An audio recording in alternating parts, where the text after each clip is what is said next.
So welcome everyone again. Sorry. Yeah, this is fine. Thank you.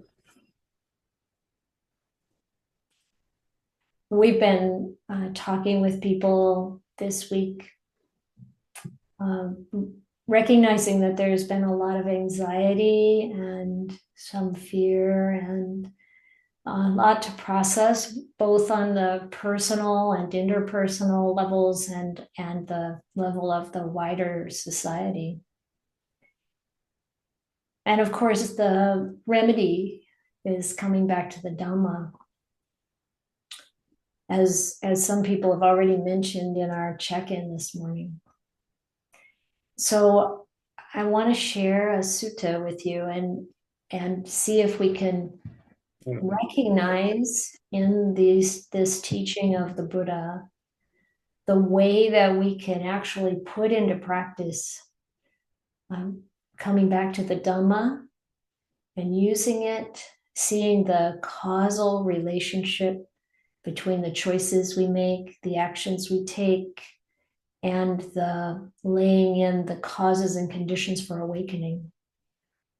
And also along the beauty of the Dhamma, and you know, the Dhamma is just the reality, the way things actually work. The beauty of the way things actually work is that the steps we take in the right direction also bring happiness and relief all along the way. It's not like, oh, we have to make all this effort and then finally there's this lightning strike of awakening and then everything's good. It's like it's all along the way. We're developing resilience and caring and compassion and kindness and honesty and all of the other beautiful qualities that we know enrich our lives no matter what's happening around us. So I'm going to share the screen and talk us through this. Oh, somehow that went away. No, still click that. It's under there. Yeah, that's good. Okay, we're going to share this. This looks like Zoom for the moment, but it's going to be now. Can you see this thing that's called ignorance? Okay. Yeah, I'll check. It's pretty. So this sutta is a little bit dense, but I'm going to try to make it simple. And what's going on? I don't know what just happened. Something just happened. Just went away. There it is. Okay. Let me drag. Okay, we'll try to set the screen up here a second. And I also want to get. Are you doing I want to get this view of Polly, and I want it to be smaller, so it's a little too large right now to see anything. Sorry, just a second, get organized. Okay, that looks pretty good. I'm gonna need that. Okay, thank you. Okay, so this is one of those causal chains that show us how dukkha arises, or particularly here it starts with ignorance, so wrong view. Lack of understanding of what's really true, how things really work, how things are. And that is the fundamental basis for our suffering, this ignorance, this misunderstanding or misapprehension of reality. And the Buddha said that it's interesting because he says there's no first point. There's no like initial starting of ignorance. You can't find the beginning. But, you know, and to say, well, there was no ignorance at some point and then it came afterward. Now you'll see that a striking difference between this and some of the mythology of other religions, where they like to put in they want to posit a purity before there was this delusion. But the Buddha said you can't find that. So it's kind of like you see how samsara is a wheel. It's no beginning. It just keeps rolling. But he says you still can understand that there is a cause. There are specific conditions for ignorance to, whoops, sorry, it's a little wild. There are specific conditions. This is not very easy to manage the screen. Okay, sorry. So, yet it is evident that there is a specific condition for ignorance. And what is it? It's the 5 hindrances. Now that's something we can really see in ourselves, in others, when we're motivated and focused on getting what we want, desire. We're motivated and focused on ill will, aversion, hatred even. Or we're kind of checked out. Sometimes they call it sloth and torpor, which might be a little hard to relate to, but that kind of like being dull, being checked out. Or we're restless and are anxious or worried or regretful, or we're in doubt. And so those 5 hindrances, we can notice when they're present. And the Buddha said, this is the reason, the cause for this misunderstanding of reality. So this is pretty interesting to see in that way. And then there's a cause, a reason for the 5 hindrances to be at play. And he says it's the 3 kinds of misconduct, which are unwholesome actions by body, speech, and mind. So we're thinking the wrong way, we're speaking the wrong way, and we're acting in the wrong way. Now you might say, like, what does this all have to do with what I'm experiencing in my life right now? So, like in what ways are we veering towards aversion, blaming, discounting the situation others find themselves in and their reasons for acting the way they act? And, we've been hearing people's experiences around being at odds with family members over different views, having difficulties with people for various reasons. And it doesn't mean that we want to be careful to never accept or encourage unwholesome behavior in ourselves or in others. But there's a need to bring together kindness and boundaries. This is something that we've been talking about a little bit with friends. Kindness and boundaries. A lot of times I'll talk about the need for kindness being paired with wisdom, and thinking about it as kindness and boundaries, I think even makes it more concrete. And how, so boundaries without aversion, what is that like? It's a very practical, clear approach to managing or seeing the distinction between what's wholesome and unwholesome, and bringing our thoughts, our words, our actions in alignment with the wholesome. And this is the core of our practice. And so the Buddha said, well, what is it that fuels these 3 kinds of misconduct? It's a lack of sense restraint. And sense restraint is so key, particularly when the bombardment of the senses is so profuse, so like coming from every direction. Is that the right word? I don't know. Pervasive. Pervasive. Thank you. That's better. The sense input is so strong and unreliable. So one of the conversations that I had this week was with someone who was repeating something that they heard probably many times, that actually, according to some sources, say that there's absolutely no basis for that belief. Like, we hear people saying something that's not true over and over again, and then you start to believe that it's true just because you hear it so many times.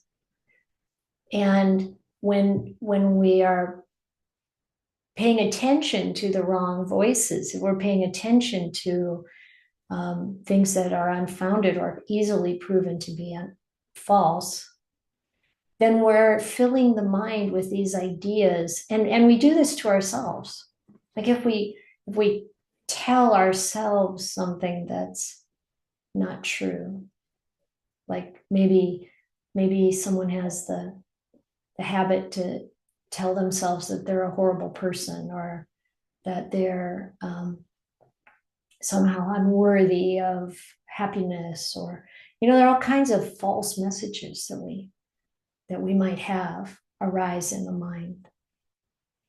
And then if the sense restraint means that we don't pay attention to those, we turn our attention away from the voices, whether they're internal or external, that are really encouraging hatred and anger and shame, unhealthy shame. So where are we placing our attention?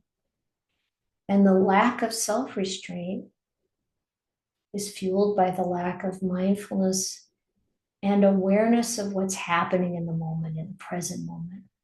So situational awareness, translation for sampajanya, you can see in the Pali, the lack of clear present moment awareness, not attentiveness. Sometimes it's called clear comprehension, the lack of clear comprehension in this case. So when we're present, mindful, and aware with situational awareness or clear comprehension, that's a wisdom faculty. And we can see what's really true and not true according to the reality, according to the way things are. So what is it that supports or creates that lack of mindfulness and situational awareness? And here, Ajahn or Bhante Sujato uses this phrase, irrational application of mind. Ayoniso manasikaro. Improper attention, imprudent use of the mind, unfocused attention. So this, you can imagine like sloth and torpor coming out of this, restlessness and worry, those hindrances arising because we're putting our attention on the wrong things, or we're not paying proper attention to the right things. And all of this isn't intended to be accusatory. It's intended to be a recipe, a method for moving away from what's painful, what's debilitating, what's bringing up fear, worry, aggression, towards what brings up kindness and happiness, wisdom and peace. So these are the steps that bring us into suffering. And in a minute, we're going to talk about the steps that carry us away from suffering. So what fuels this irrational application of mind? A lack of faith. Now, this isn't faith like in faith-based religions. This is the understanding, the glimpse of how it's possible to not be overwhelmed by suffering, how it's possible to find a way out. But when we don't have that feeling of possibility, like I've known people who don't want to look at the processes of their mind, they don't want to look at the trauma they've experienced. It can be really hard to do, but they really don't want to look because they have no concept that that's going to help, that there's going to be any kind of way forward from the tragedy, the discomfort, the problems in their life or in the world. But we're going to see that faith, this lack of faith, also has a fuel, a source, and it's listening to untrue teaching. So we're listening to the lies, we're listening to the misunderstandings that are put forth from our own mind and from those outside of us, from the world. What is it that's untrue? What is it that's not in alignment with Dhamma, not in alignment with reality? That's what's fueling this lack of confidence that there's a way out, that there's a way through. Confidence is maybe a better translation here. And when you look at the word, this lack of confidence, no faith, disbelief, lack of conviction, that's what it really means. So that's brought into being by listening to untrue teaching. Any teaching that really teaches hatred rather than love, teaches how we can put other people, other groups particularly, down beneath us, that we put ourselves above others or below others, or compare even on like, oh, we're the same. That's untrue teaching. And so we encounter this all the time in human life, this constant comparison and propping some things up and putting other things down, not based on Dhamma, not based on like the wholesome or unwholesome qualities of it, but just based on random, really almost like random qualities, skin color, gender, any other thing, nationality, whatever it is, that has nothing to do with what's wholesome and unwholesome. And that's nothing to do with whether or not you're on the road to awakening or you're on the road to disaster. Those are the things that make the real difference. And anyone can make that shift at any point. Turn around, clean up our behaviors, clean up where we put our attention. So what is it that is the cause for listening to an untrue teaching? It's associating with people who are not awakened, not on the path to awakening, that are really caught up in greed, hatred, and delusion. If we listen to them, and it's not, associating with, if we associate with them, if we align with them, if we follow them, we're going to wind up in this very sad predicament, mired in ignorance, ultimately. So this sequence brings us to ignorance. But then we've got an alternative sequence. And we're going to skip down here to see it in its fullness. So when we associate with true persons, this is a sapurisa, good, not just male, good people, moral people, virtuous people, or awakened ones, partially awakened, fully awakened, on the path to awakening. When we associate, so the Buddha, he talked about having friends that have more wisdom than we do, better virtue, more generosity, more kindness, those kinds of qualities, and learning from them, taking it in, developing that in ourselves. When we listen to those people, we listen to true teaching. And even when, they're not fully awakened, or even fully awakened people, the way they say something or the way they understand something may not land with us in a way that it's really true to the Dhamma because of our perceptions and the differences in the way people communicate. But if we recognize what's true, what's not true, and we really investigate that, so that we can clean up that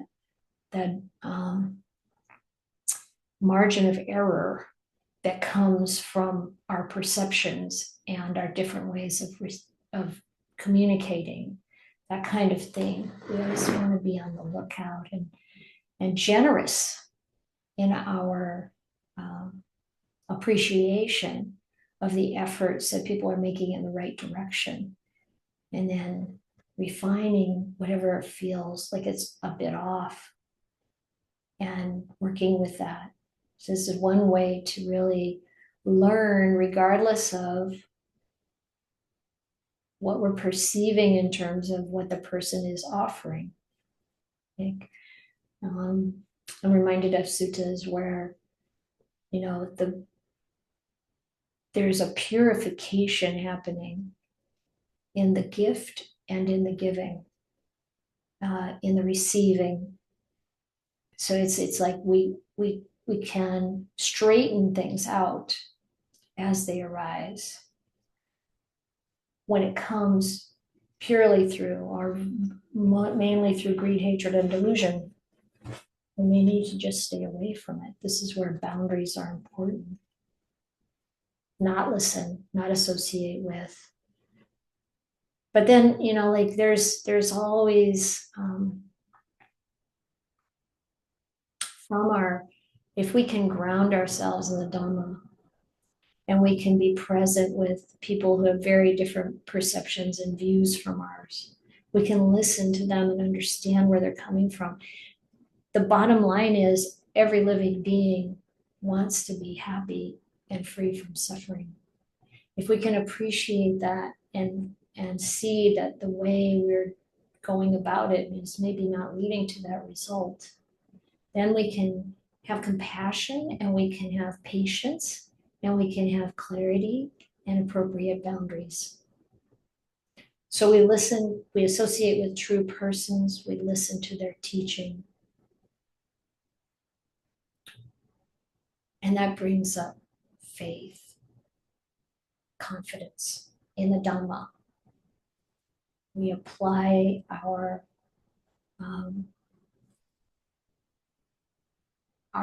way of looking at things. We think of it in the right way. Rational application of mind, our mindfulness and clear comprehension arise. We want to turn away from what's unwholesome coming through the senses.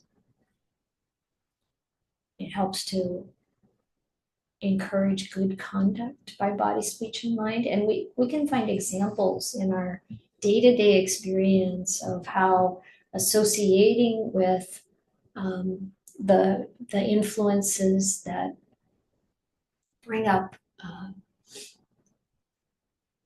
aversion and selfishness and so on, and like even coarse speech, how we pick that up when we're around it a lot.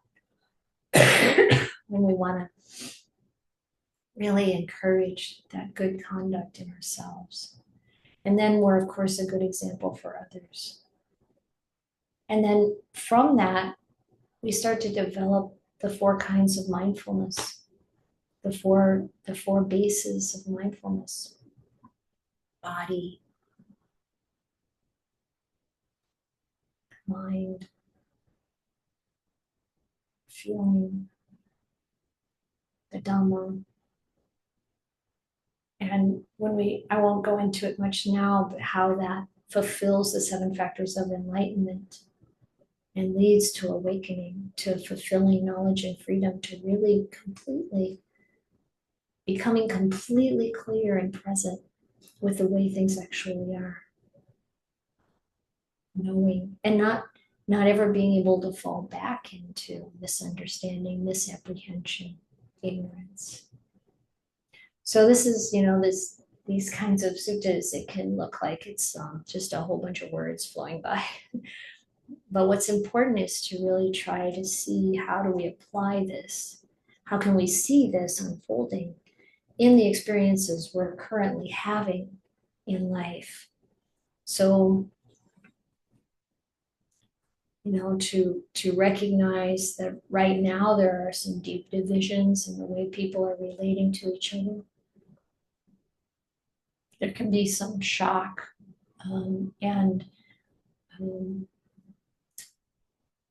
distrust and anxiety and fear. And there are some really concrete bases, as some people have talked about. Depending on our situation, we may be more or less vulnerable to the forces that are unfolding.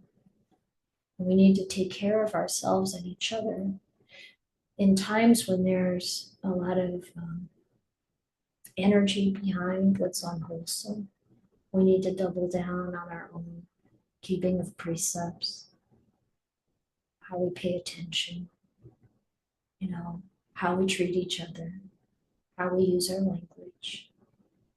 And instead of placing other people in a category of they're not like me, they're bad, they're being more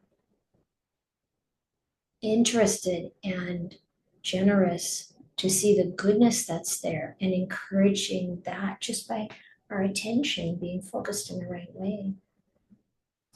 So we've been hearing from some people that they've really been engaging in conversation with friends, with family, in a way that's generous and non-judgmental, to really see, how it is that people are, any of us, trying to find our way to more happiness. And sometimes people think happiness is going to come from aggression, from eliminating the people who are representing to them some kind of threat to their own happiness. And it never works. So it's up to us to hold in mind and hold in our heart the true knowledge that love is what overcomes hatred. Kindness counteracts aversion.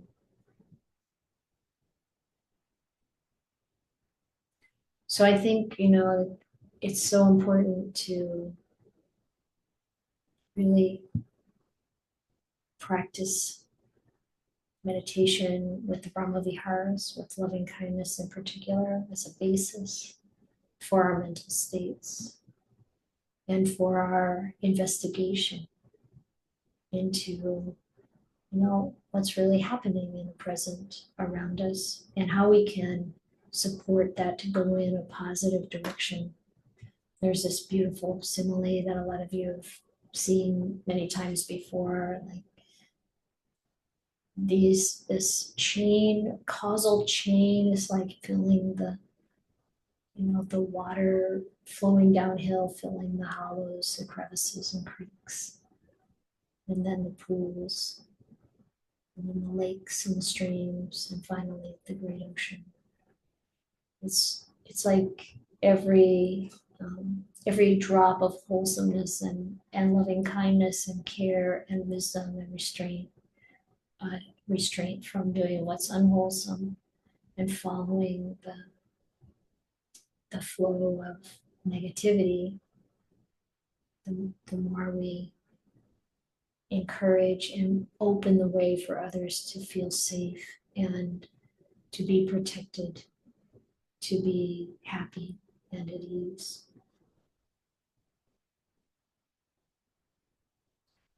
That was in Anguttara Nikaya 1061. Any comments, questions? Yes, Celine. Yeah, thank you, Ayya. I just want to know, what are the 3 kinds of good conducts? I'm a bit fuzzy. Thank you. It's good conduct by body, speech, and mind. So good bodily conduct means refraining from killing, refraining from stealing, refraining from sexual misconduct. And of course, good speech is to refrain from lying, harsh speech, divisive speech, and frivolous speech. And mind It's having right view, right intention, and caring for others, and mentally positive. Thank you very much. Yeah.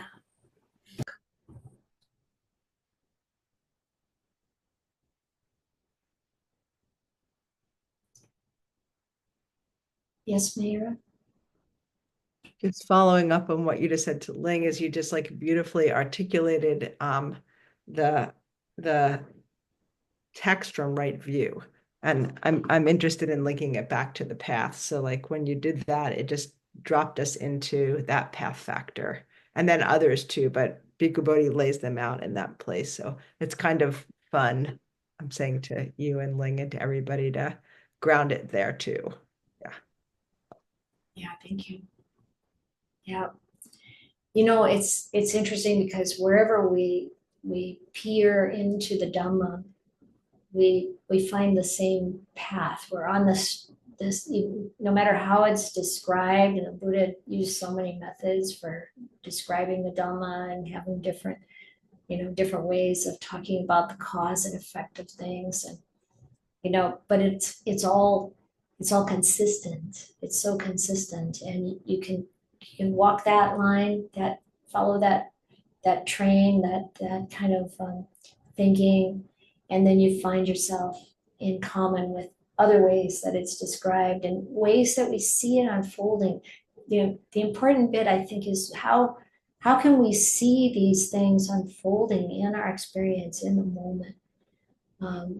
Like in this present reality that we have, time and place, how does this unfold, and what choices do we have? And making the choice to do the right thing, even when that feels risky, and yet knowing where the boundaries need to be, like how much risk is really proper to take and how much isn't, and are we trying to reach over and change someone else, and without the invitation to provide our own perspective. So all these things are part of the practice, part of our development.